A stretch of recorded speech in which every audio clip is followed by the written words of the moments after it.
नमो बुद्धाय। सबका जीवन ज्ञान में आपका फिर से स्वागत है। आज फिर हाजिर हैं गौतम बुद्ध की एक और नई स्टोरी के साथ। जी हाँ दोस्तों, आज की स्टोरी है ईश्वर की खोज। जी हाँ दोस्तों, ईश्वर की खोज जो कि हम सभी को रहती है। तो चलते हैं कि गौतम बुद्ध ने ईश्वर की खोज में क्या कहा और क्या है इस कहानी में। तो ईश्वर खोजने के लिए नहीं भटकोगे। अगर ये स्टोरी आपको अच्छी लगेगी तो आप अपने फ्रेंड्स और फैमिली के साथ ये स्टोरी शेयर करना। तो ये बात दोस्तों उस वक्त की है जब भगवान बुद्ध इस धरती पर अवतरित हुए। एक व्यक्ति जिसके पास धन दौलत की कोई कमी नहीं, उसके पास उसके साथ जीवन काटने वाली पत्नी और राम लक्ष्मण जैसे 2 बच्चे भी थे। उसके पास सब कुछ है। फिर एक दिन उस व्यक्ति के मन में भगवान को पाने की लालसा जागी। उसने सोचा कि मैंने बहुत सारा धन कमा लिया, अब कभी धन की कमी नहीं आएगी, पर मेरे पास ईश्वर नहीं है। मुझे ईश्वर के दर्शन करने हैं।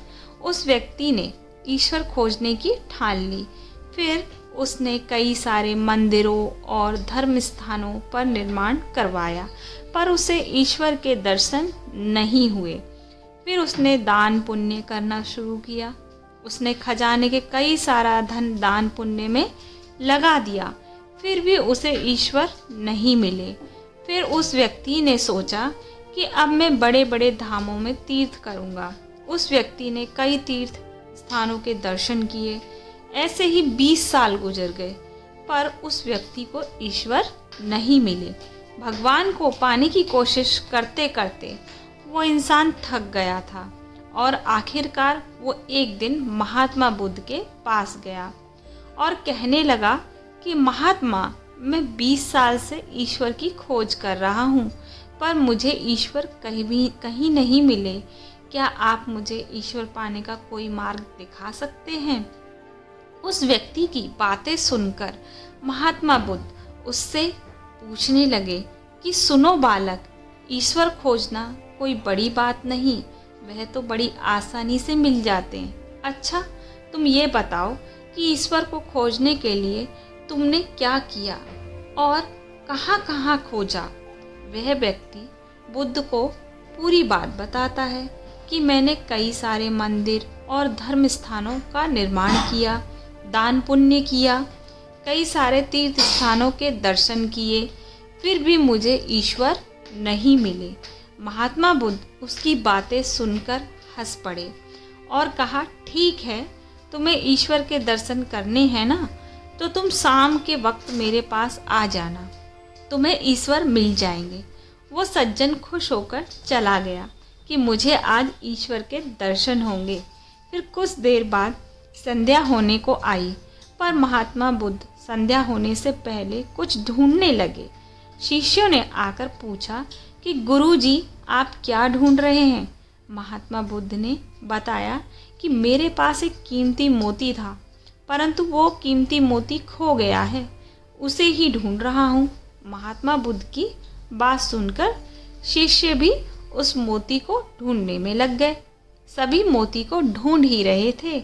इतने में वह व्यक्ति भी वहाँ पहुँचा। उसने देखा कि कुटिया के बाहर महात्मा बुद्ध और उनके शिष्य कुछ ढूंढ रहे हैं। उस व्यक्ति ने बुद्ध के पास जाकर पूछा कि गुरुजी, आप सब क्या ढूंढ रहे हैं? महात्मा बुद्ध ने बताया कि मेरा कीमती मोती खो गया है, उसे ही ढूंढ रहे हैं। यह सुनकर वो व्यक्ति भी उस खोए हुए मोती को पूरी लगन से ढूंढने लगा। ढूंढते ढूंढते रात हो गई आई, पर वो मोती नहीं मिला। वह व्यक्ति परेशान हो गया। फिर महात्मा बुद्ध से पूछा कि गुरुजी, आपने आखिरी बार मोती को कहाँ देखा था? ठीक से याद कीजिए। महात्मा बुद्ध सोचकर बताते हैं कि मैंने आखिरी बार मोती को कुटिया के अंदर देखा था। यह सुनकर वह व्यक्ति थोड़ा गुस्से में हो गया और बुद्ध से कहने लगता है कि आप में थोड़ी सी भी अकल नहीं?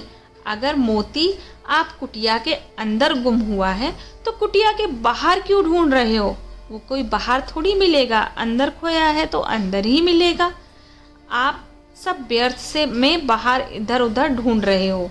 मुझे भी आप साथ ढूंढने को कह रहे हो। आप अपना तो समय व्यर्थ कर ही रहे हो पर दूसरों का भी समय व्यर्थ कर रहे हो, वे व्यक्ति गौतम बुद्ध से कहता है। फिर महात्मा बुद्ध उस व्यक्ति के सामने देखकर मुस्कुराने लगे। यह देखकर वह व्यक्ति बोला कि महात्मा, आप हंस रहे हैं, मुझे कुछ समझ नहीं आया।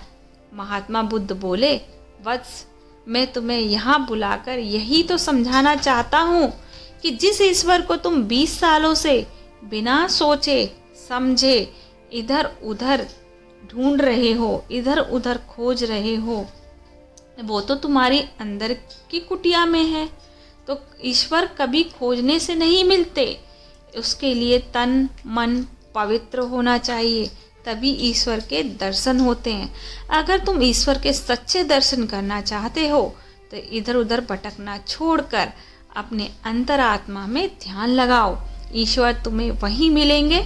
अपने अंदर के ईश्वर को तुम देखोगे तो हर जगह, हर इंसान में तुम्हें बस ईश्वर ही दिखाई देंगे। महात्मा बुद्ध की अमृत बड़ी बातें सुनकर उस व्यक्ति को अपनी गलती का एहसास हुआ और बुद्ध के चरणों में गिर पड़ा और माफ़ी मांगते हुए कहा कि मैं व्यर्थ में इधर उधर भटक रहा था। वास्तव में ईश्वर तो हमारे अंदर ही होते हैं। जी हाँ दोस्तों, वास्तव में ईश्वर हमारे अंदर होते हैं और हम व्यर्थ में इधर उधर जगह भटक रहे होते। कहते हैं ना कि आप जैसा बीज बोएंगे वैसा फल पाएंगे। तो जैसे मतलब मेरा कहने का मतलब ये है कि यहाँ पे इसका ताल्लुकात ईश्वर से इसलिए भी है कि देखो, अगर हम अच्छे कर्म करते हैं तो हम सबके लिए अच्छे होते हैं। तो भगवान और ईश्वर क्या है, उन्होंने अच्छे कर्म किए तभी तो उनकी वैल्यू अच्छे कर्म में होती है। तो वही एक व्यक्ति है।